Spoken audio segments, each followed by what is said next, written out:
Let's take it to Oklahoma Senator James Lankford. Senator, it's great to have you on. I mean, this is a steady river of information coming out of House intelligence. Media leaks, setting the stage for impeachment. Feels like we're still at the beginning. We still don't know a lot. Your reaction to all of this? Actually, a lot of this we already know. We're just getting the opportunity to get it confirmed in writing and to be able to see what many of us have known all along, that the House was sitting on a lot of different items that they knew full well, while saying in the public, for Democrats from the House saying we've got all these issues. We know that there's some things. We have the smoking gun. When you actually go to the actual evidence, the smoking gun actually goes the other way. Hillary Clinton campaign and the DNC were actually working with a foreign agent, a British citizen, which they had hired to be able to then work with Russia to try to create a document to be able to come back and to be able to work with. Getting that leaked out to the press, even the FBI had fired him, but quietly there's a Democrat within the FBI, Bruce Orr, that is trying to be able to get all this information out and make it public. So we've all seen it. You could put the pieces together. Now we have the actual final evidence on that. Later on, then we find that the Steele Dossier has Russian disinformation in it. The CIA told the FBI it's internet rumor. Steele's own sources were saying it's hearsay, take it with a grain of salt. It's just talk over beers. Steele's own sources attacking him as embellishing it. There's just so much here. And Mark Alias testified in December 2017. By the way, he was also head of the Perkins Coie political law firm that funneled the money from the DNC and the Clinton campaign to Fusion GPS to get Steele's opposition research. I mean, but then the question, your reaction is this: media leaks were totally damaging here. Did the Democrats not do? Of course they're going to leak to help their own side.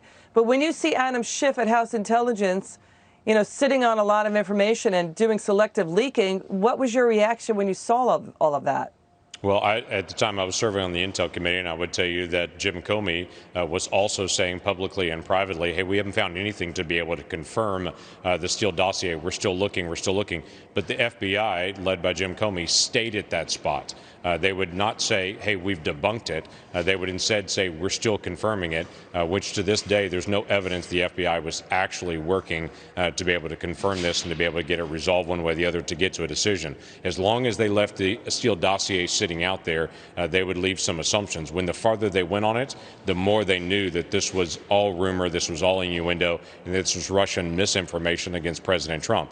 Just the reverse of what the Clinton campaign and so many of my Democratic colleagues have said, that Russia was all working for Trump. Clearly, Russia was putting disinformation out against Trump at that time. So there was actually working against both campaigns, and it's what we said all along. Russia wasn't trying to target one side or the other. They were trying to hurt all Americans from all sides and create as much chaos as they can, and the Democrats played right into it by continuing to stir this Russian disinformation for years. Yeah, it's like Russia's treating the election process here like a cat's paw, and just basically planting and meddling at different levels, So when you hear the term Russian interference, it goes to a lot of levels, including, getting the Democrats to play along with what their disinformation was. What troubles you the most about this entire saga? I think the key issue still has to be resolved and will be resolved. It's the unmasking of General Flynn. It's the everything being prolonged, what the FBI was actually trying to go after Mike Flynn, and then also to be able to extend this Russia probe, when from the earliest days, we now know there wasn't evidence there wasn't any there. They were literally trying to dig to be able to find something, or to be able to put people in a situation like they did for Michael Flynn, to be able to put him in a situation to try to push him to say something that actually factually wasn't true, just so they could actually get something done. So finding out who actually unmasked all these individuals, finding out who actually delivered it to the press, which is a federal offense, to be able to take classified information and to be able to leak those names to the press will be very important. That will help close the loop on this, and to be able to say to any administration in the future, in that transition of power, you can't go release classified information to try to hurt the next president because you don't politically agree with him. We've got to be able to put a stake in the ground on that and say, that's not what we do in America, and can't ever have that happen again. Senator, great to have you on. Thank you so much for your insights and perspective. Come back soon. Thanks.